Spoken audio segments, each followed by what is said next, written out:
a few minutes, we will begin our discussion time. And but before we do that, as you think about your reactions, your questions in response to what Donovan and Mark have shared with us today, we will get to hear a brief reflection from Nick Givechi. I'm grateful to Nick for his willingness to come and just briefly share some thoughts that I hope will add to our considerations and our conversation, especially regarding the topic of mental health. Nick is a poet and is a founder of the Neek Poetry Group and is also involved in another poetry thing. Pound Slam, thank you. And so please join me in welcoming Nick, and as he's sharing, please take advantage, if you want, of the slips that are on your chairs to jot down if you have a question, if you have some thoughts. Please join me in welcoming Nick.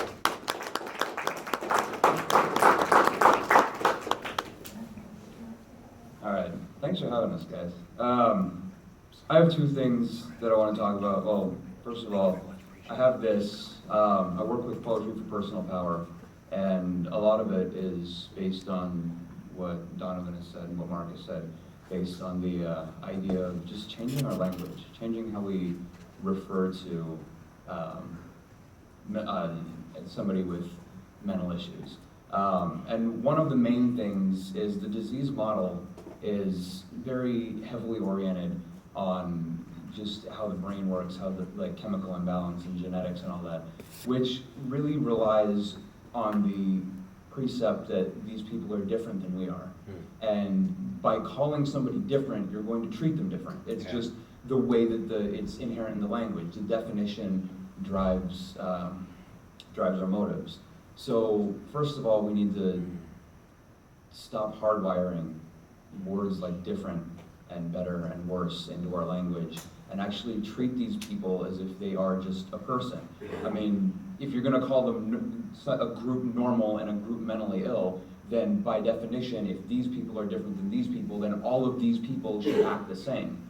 But not all normal people act the same, so you can't really even call different and like anybody different, because individually we all interact based on how we interact. So just on a person-to-person basis, that idea of labels needs to go away, and we need to, first of all, be trauma-informed. We need to listen to people who recovered. We need to listen to their story, make them feel like they're special. Whatever's going on in their life, that person has gone through a path that none of us have gone. Even if it's 99% similar, they've been in different situations, so they've learned to react differently. Even based on a neighborhood, you could have gone through two similar things, just a different group of friends, and you're gonna learn how to deal with things a little bit differently. Solve social causes, I mean, that's what we're here for. We're here to talk this out, try and figure out what the root of all of these problems are, and try and make it a little less hectic for people to deal with. You don't have to wake up and be bombarded by systematic oppression and just systematic language and, like I said, hardwiring, subtle psychology. Like, these are just things that need to go away. Building resilience and wellness, I mean, that just comes with the other three. The more we treat people like people, the more they're going to treat us like people. Like Donovan said, you're not going to stand there and glare at somebody and have their initial reaction be to glare at you back. You don't fight fire with fire. I know that's a very common phrase, but take it out of your language. You fight fire with water. You cool it off. Like, that's what happens. To that effect, I tend to ramble when I have to talk with just off the top of my head. So I do have a poem for you guys that I wrote. I've performed this a few times at a few different events that I've gone to for Poetry for Personal Power. So hopefully this gets the point across a little more clear. First of all, can everyone hear me if I'm away from the microphone? Yes. Okay, because I will yell in this.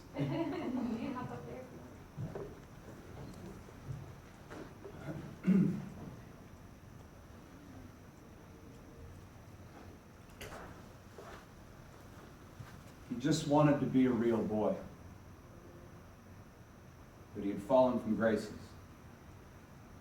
Those subliminal safeties we once engraved on his bracelets as a minute-old baby, handed off and then taken from him. Now he watches familiarity fall away as it breaks him into pieces. This timeless existence, spent scraping for make-believe peace out of the bottoms of foxholes of cardboard that line no vacancy streets as the ages pass by him, diverting their gaze from his eyes, as he helplessly falls to his knees and prays that they'll pay him attention. But they only believe that he preys on attention, so they leave him no feed and they whisper between themselves, "Huh, it must be so nice not to have to pay any bills. Earning tax-free donations from generous strangers, I wish I had his freedom. See, he is just a seed in the wind to them. Some kind of allergenetic disease. How appalling it is that his kind just litters the streets, such an eyesore each season. See, the homeless are literally choking our streets with their presence, yet we, you and I, still consider them nothing to sneeze at. Tell me, how is that not a contradiction of terms? Tell me, how can a man who wears such similar flesh be considered a grease stain? Has anyone here even slowed down to grease them? Tell me. What difference is there if he begs for a flask or some food when just fleeing the fires of the struggle for one single moment is a feast in itself? Just because you see me as a sinner does not mean I'm enjoying this hell. I mean, them. Just because you see them as sinners, see, they are not uneducated. They just know life differently. See, it may seem backwards to you that they know nothing about the history of the Wall Street's crash, like the information we might store in our heads, but how backwards is it that they know everything about the history of these street walls crashing while we were still comfortably snoring in bed? We have houses so full of emptiness, we have things we will never see locked away in some shed. But they know more of what our humanity is worth when we won't even sweep out material possessions before we sweep their God-given lives off these storefronts instead. They're people. I am a person, but not to you. To you. I'm down to the wires with help, though. I may be programmed to replicate emotions like happiness. We try to mimic you, mankind. Copycat how you delegate, how hope should look to us.